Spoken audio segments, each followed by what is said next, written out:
عليكم ورحمة الله وبركاته. إن الحمد لله نحمده ونستعينه ونستغفره ونعوذ بالله من شرور أنفسنا ومن سيئات أعمالنا. من يهده الله فلا مضل له ومن يضلل فلا هادي له.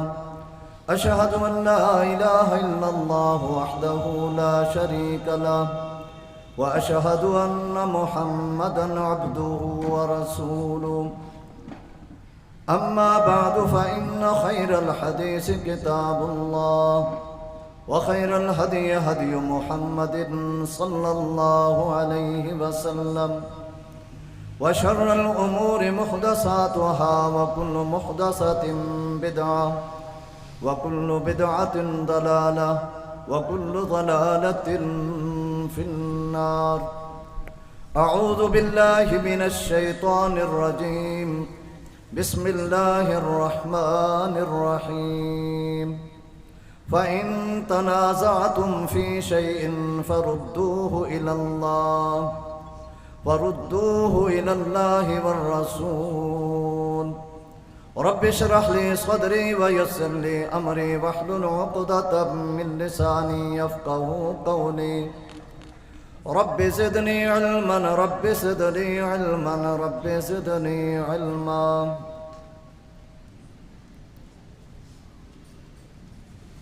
مفصل خطاب انشاءاللہ مہمان گرامی کے ہوں گے. میں مختصر وقت کے لیے ایک پیغام دینے کے لیے آیا ہوں، اس لیے کہ میں مسجد حاضہ کا خطیب اسی مناسبت سے آپ تک ایک پیغام دینا چاہتا ہوں کہ اپنے اختلافات کو ختم کیجیے، نفرتوں کو ختم کیجیے، دوریاں ختم کیجیے، مل جائیے. جڑ جانے کا وقت ہے،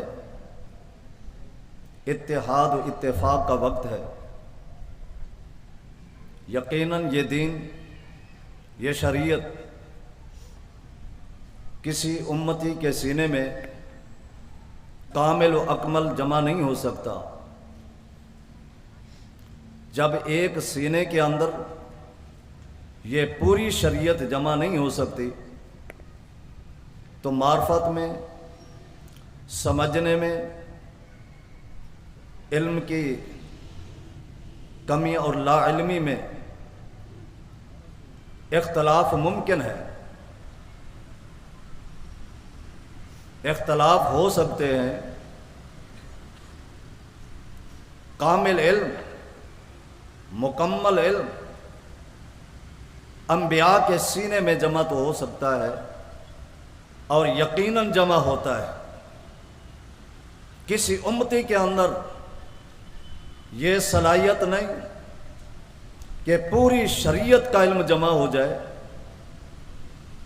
اس امت کے عظیم انسان سیدنا ابو بکر صدیق رضی اللہ تعالی عنہ کے پاس ایک خاتون آ کر سوال کرتی ہے، امیر المومنین، کیا جائیداد کے اندر دادی کا حق ہے؟ امیر المومنین سیدنا ابو بکر صدیق رضی اللہ تعالی عنہ سوچتے ہیں، غور کرتے ہیں، علم شریعت کے اصولوں پر نظر دوڑاتے ہیں، لیکن جواب نہیں ملا. اس خاتون سے کہتے ہیں، فاذهبي حتى اسال الناس. آپ نے جو سوال کیا ہے اس سوال کا جواب مجھے نہیں آتا، آپ چلی جائیں، میں لوگوں سے پوچھ کر پھر بتاؤں گا. نماز کا وقت ہوا. نماز کے بعد امیر المومنین سیدنا ابو بکر صدیق رضی اللہ تعالیٰ عنہ لوگوں کی طرف متوجہ ہوتے ہیں. اور فرماتے ہیں اتانی قضا و قضا حل علمتم ان رسول اللہ صلی اللہ علیہ وسلم قضا فی ذالک بقضاء،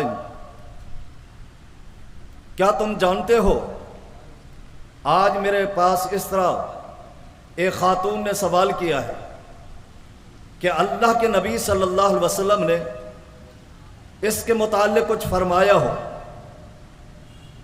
مغیرہ بن شعبہ کھڑے ہو گئے، عرض کرتے ہیں جی ہاں امیر المومنین، اتفاق یہ ہے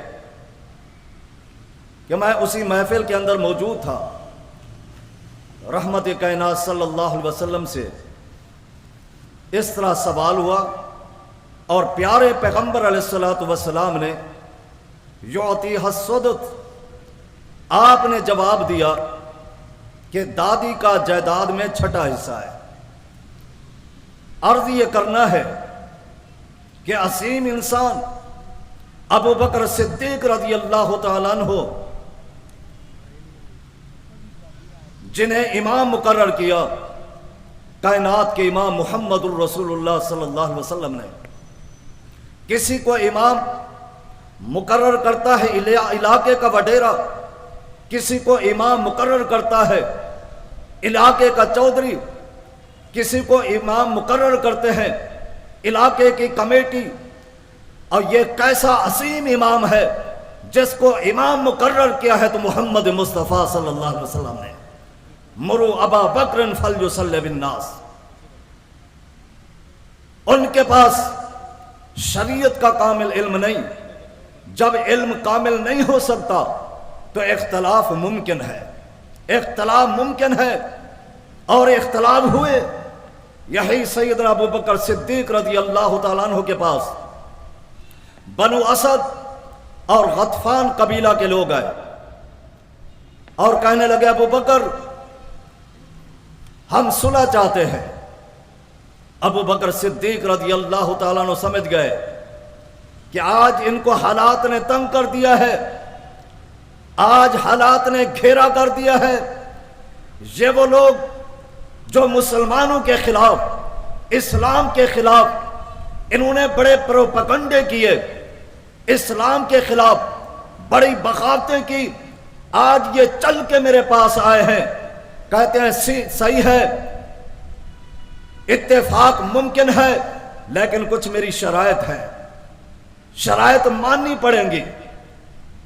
کیا شرط بتاتے ہیں؟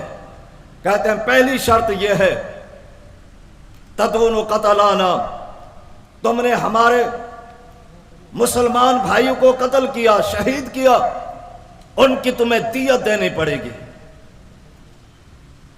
وَتَكُونُ قَتَلَاكُمْ فِي النَّارِ، جو تمہارے لوگ مارے گئے ہمارے ہاتھوں وہ جہنمی تھے اور جہنم میں چلے گئے، ان کی کوئی دیت نہیں ہے، ہمارے مسلمانوں کی تمہیں دیت دینی پڑے گی۔ ابھی انہوں نے جواب نہیں دیا، سیدنا عمر فاروق رضی اللہ تعالیٰ عنہ کھڑے ہو گئے، امیر المومنین یہ لوگ آپ کی شرط کو مانیں یا نہ مانیں، آپ کی شرط پر اختلاف کریں یا نہ کریں، آپ کی اس شرط پر سب سے پہلے میں اختلاف کرتا ہوں۔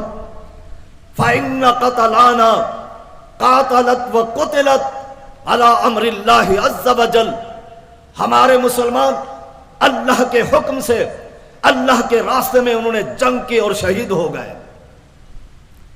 اجرہم علی اللہ عز وجل، ان کا اجر و ثواب اللہ رب العالمین عطا فرمائیں گے۔ لیس لہم الدیات، کوئی دیت نہیں دی جائے گی۔ نبی علیہ الصلوۃ والسلام کے زمانے میں، آپ علیہ الصلوۃ والسلام کی موجودگی میں کتنے صحابہ شہید ہوئے، صحابیات شہید ہوئی، نبی علیہ الصلوۃ والسلام نے کسی کی دیت نہیں لی، وہ جنت میں، جنت کے راحتوں میں، جنت کے سکون میں اور جنت کی بہاروں میں وہ آرام کر رہے ہیں، آپ کیسے دیت لینے والے ہیں؟ اختلاف ہوا، اس سے آگے بڑھیے۔ سیدنا عمرو بن عاص رضی اللہ تعالی عنہ کے پاس ایک لوگوں کا جتھا آیا، ایک گروہ آیا، آ کر کہتے ہیں عمرو بن عاص ہماری وادی کے اندر طاعون کی وبا پھیل چکی ہے، بڑی کثرت کے ساتھ اموات ہو رہی ہے، ایک کو دفن کر کے آتے ہیں، 2 اور فوت ہو چکے ہیں، 2 کی تدفین ہوتی ہے، 5 اور لاشوں کے ڈھیر لگ گئے، کیا کریں؟ فرماتے ہیں حاضر رجس ففروا، یہ اللہ کا عذاب ہے، ففروا فی الشعاب والاودیہ، جاؤ یہ اللہ کا عذاب ہے، وادیوں میں چھپ جاؤ، گھاٹیوں میں چھپ جاؤ، دریاؤں اور سمندروں کے کناروں کی طرف رخ اختیار کر جاؤ۔ کون کہتے ہیں؟ عمرو بن عاص رضی اللہ تعالیٰ عنہ واپس آ رہے ہیں، سیدنا معاذ بن جبل رضی اللہ تعالیٰ عنہ سے ملاقات ہوگی، پوچھا ہم عمرو بن عاص کے پاس گئے تھے، کیا جواب دیا؟ کہا انہوں نے کہا یہ اللہ کا عذاب ہے، جاؤ وادیوں میں چھپ جاؤ، گھاٹیوں میں چھپ جاؤ، صحراؤں میں چلو جاؤ۔ سیدنا معاذ بن جبل رضی اللہ تعالیٰ عنہ فرماتے ہیں نہیں، بل ہوا شہادت و رحمت، جو اس وبا کے شکار ہو کر فوت ہو گیا وہ تو خوش نصیب ہے، اللہ اسے مقام شہادت عطا فرمائے گا۔ اب یہاں ذرا غور کرنا ہے، عمرو بن عاص ادھر معاذ بن جبل رضی اللہ تعالیٰ عنہ، کتنے عظیم صحابی ہیں، اور جن کی علمیت کا یہ معاملہ ہے کہ نبی علیہ الصلوۃ والسلام تشریف فرما ہے، ساتھ ہی عمرو بن عاص رضی اللہ تعالیٰ عنہ بیٹھے ہوئے ہیں۔ جو شخص آ کر اپنا مقدمہ پیش کرتے ہیں، اللہ کے نبی صلی اللہ علیہ وسلم ہمارے درمیان فیصلہ کیجئے، نبی علیہ الصلوۃ والسلام نے عمرو بن عاص سے فرمایا عمرو اقض بینہما، جاؤ ان کا مقدمہ سنو، ان کا مسئلہ سنو، ان کے درمیان فیصلہ کر دو۔ عمرو بن عاص کہتے ہیں انت اولا بذالک، اللہ کے نبی صلی اللہ علیہ وسلم آپ کی موجودگی میں میری کیا جرت کہ میں فیصلے کروں، اللہ کے نبی آپ کی موجودگی میں میں کیسے جسارت کر سکتا ہوں؟ نبی علیہ الصلوۃ والسلام نے فرمایا جی ہاں جاؤ فیصلہ کرو۔ ذرا غور کرنے کا مقام ہے، نبی علیہ الصلوۃ والسلام عمرو کی علمیت کو جانتے تھے، عمرو کی صلاحیت کو جانتے تھے، اس لیے میرے پیغمبر نے حکم دیا جاؤ عمرو ان کی بات سنو اور فیصلہ کرو۔ کتنے عظیم انسان! ادھر معاذ بن جبل رضی اللہ تعالیٰ عنہ، ابو داؤد کی روایت ہے، فرماتے ہیں ان رسول اللہ صلی اللہ علیہ وسلم اخذ بیدی یوما، نبی علیہ الصلوۃ والسلام نے میرے ہاتھ میں ہاتھ ڈالا اور فقال، آپ نے فرمایا یا معاذ واللہ انی لاحبک، اے معاذ اللہ کی قسم میں تجھ سے محبت کرتا ہوں، میں تجھ سے پیار کرتا ہوں۔ کتنا خوش نصیب ہے، صحابہ نبی کی محبت کے لیے تڑپتے تھے، موقع ڈھونڈتے تھے۔ جب قموس کا قلعہ فتح نہیں ہو رہا تھا، نبی علیہ الصلوۃ والسلام نے فرمایا کل میں اس شخص کے ہاتھ میں یہ جھنڈا تھماؤں گا جس سے اللہ اور اس کا رسول محبت کرتا ہے، یحب اللہ ورسولہ ویحب اللہ ورسولہ، جو اللہ اور اس کے رسول سے محبت کرتا ہے، اللہ اور اس کا رسول اس سے محبت کرتا ہے۔ صحابہ نے جب یہ بات سنی، صحابہ کہتے ہیں رات بھر ہم اللہ کے حضور دعائیں کرتے رہے۔ عمر فاروق رضی اللہ تعالیٰ عنہ سجدے کی حالت میں رو رو کر رب سے التجائیں کرتے رہے، اللہ یہ کل جھنڈا میرے ہاتھ میں تمانا، یہ کوئی عہدے کی وجہ سے نہیں، شہرت کی وجہ سے نہیں، نام و نبوت کی وجہ سے نہیں، اس لیے کہ اس میں ایک خوشخبری تھی کہ اس شخص کے ہاتھ میں جھنڈا تھمایا جائے گا جس سے اللہ اور اس کا رسول محبت کرتا ہے۔ ہم میں سے ہر شخص اللہ اور اس کے رسول سے محبت کرتا ہے، جس کے دل کے اندر رمق برابر بھی ایمان ہے وہ یقیناً اللہ اور اس کے رسول سے محبت کرتا ہے، لیکن کوئی یقین کے ساتھ کوئی دعویٰ نہیں کر سکتا کہ اللہ اور اس کا پیغمبر مجھ سے محبت کرتا ہے، کوئی دعویٰ نہیں کر سکتا۔ یہاں ایک بشارت تھی، صحابہ تڑپ رہے ہیں۔ عرض کرنے کا مطلب یہ ہے معاذ بن جبل وہ صحابی رسول ہے جس کے بارے میرے پیغمبر نے فرمایا یا معاذ واللہ لا انی احبک، او معاذ اللہ کی قسم میں تم سے محبت کرتا ہوں۔ کتنا عظیم صحابی ہے، عمرو بن عاص ہیں، ادھر معاذ بن جبل ہے۔ ایک کہتا ہے یہ اللہ کا عذاب ہے، جنگلوں میں چلے جاؤ، ریگستانوں میں چلے جاؤ، وادیوں میں چلے جاؤ، اور ایک کہتا ہے نہیں اللہ کا عذاب نہیں، یہ تو رحمت ہے، اللہ کی رحمت ہے، باعث شہادت ہے۔ ذرا غور کیجئے، کس قدر اختلاف ہو گیا۔ عمر بن عاص سے ساتھی پوچھتے ہیں آپ نے یوں کہا، سیدنا معاذ بن جبل کیوں کہتے ہیں؟ کہا معاذ کیا کہتے ہیں؟ سیدنا معاذ رضی اللہ تعالیٰ عنہ بخاری کی حدیث، آپ اللہ کے پیغمبر کا فرمان سناتے ہیں، اذا وقع بارض وانتم بها فلا تخرجوا فرارا منہ، فرمایا جہاں یہ وبا پھیل چکی ہے وہاں سے نکلنا نہیں اور باہر والوں کو وہاں داخل نہیں ہونا۔ کیوں؟ صحیح بخاری مسلم کی روایت سیدنا انس رضی اللہ تعالیٰ عنہ فرماتے ہیں نبی علیہ الصلوۃ والسلام نے فرمایا الطاعون شہادت لکل مسلم، جو اس طاعون کی بیماری میں مر گیا اللہ اسے مقام شہادت عطا فرمائے گا۔ عمر بن عاص نے جب پیغمبر کی حدیث سنی اپنا اختلاف ختم ہو گیا، اپنی اس رائے سے اپنے اس فتوے سے رجوع کر لیا۔ اس ساتھیوں میں بہت کچھ کہہ سکتا ہوں، پیغام یہ دینا چاہتا ہوں اس لیے کہ میری ذمہ داری ہے، میں اس مسجد کا خطیب ہوں، میں سب کو جوڑنا چاہتا ہوں۔ میرے دوستوں، میرے بھائیوں، چھوڑو اختلاف کو، یہ اس طرح کے اختلاف ممکن ہے، ہو سکتے ہیں۔ اختلاف کا حل کا طریقہ نبی رحمت علیہ السلام نے ہمیں بتایا، ترکت فیکم امرین لن تضلوا ما تمسکتم بہما کتاب اللہ و سنت رسولہ۔ میرا طریقہ نہیں، میرے شیخ کا طریقہ نہیں، میرے استاد کا طریقہ نہیں، کسی کا طریقہ نہیں ہے، میں طریقہ بتا رہا ہوں اتحاد و اتفاق کا، جو طریقہ بتایا محمد الرسول اللہ نے صلی اللہ علیہ وسلم۔ کیا ہے؟ فرمایا اس وقت تک کبھی رسوا نہ ہوگے، کبھی ذلیل نہیں ہوگے، گمراہ نہ ہوگے، جب تک ان دونوں چیزوں کو تھامے رہو گے۔ ایک قرآن ہے اور دوسرا محمد مصطفیٰ کا فرمان ہے۔ کاش ہمارے دلوں میں نبی علیہ الصلوۃ والسلام کے حدیث، آپ کے فرامین کی سچی محبت ہو جائے، دعوے نہیں، زبانی کلمات نہیں، دل کی گہرائیوں سے محبت کرنے والے۔ عمران بن حسین صحیح مسلم کی روایت ہے، ایک دن بیٹھے ہوئے کہتے ہیں الحیاء خیر کلہ، شرم و حیا اس میں بھلائی ہی بھلائی ہے، بہتری ہی بہتری ہے، سکون ہی سکون ہے۔ ادھر بشر بن کعب بیٹھے ہوئے تھے، کہنے لگے جی ہاں عمران، جو آپ نے بات کہی ہے بالکل اسی طرح حکما بھی کہتے ہیں، اطباء بھی کہتے ہیں۔ فغضب عمران بن حسین حتی احمرت عیناہ، عمران بن حسین غصے ہو گئے، کہا میں تمہیں احدث عن رسول اللہ صلی اللہ علیہ وسلم، میں تمہیں اللہ کی حدیث بتا رہا ہوں اور تم حدیث کی تائید کے لیے اقوال بتا رہے ہو، ائمہ کے، حکماء کے، اطیبوں کے، کہ اس کا معنی یہ ہے میرے پیغمبر کی حدیث ان کے اقوال کی تصدیق کی محتاج ہے، اور ہرگز نہیں، ایسا نہیں ہو سکتا۔ ائمہ کے اقوال، خطباء کے اقوال، تمام کے اقوال محتاج ہیں میرے پیغمبر کی حدیث کے۔ میرے پیغمبر کی حدیث کسی کی محتاج نہیں ہے، میرے پیغمبر کی حدیث عین ایمان ہے اور دین ہے۔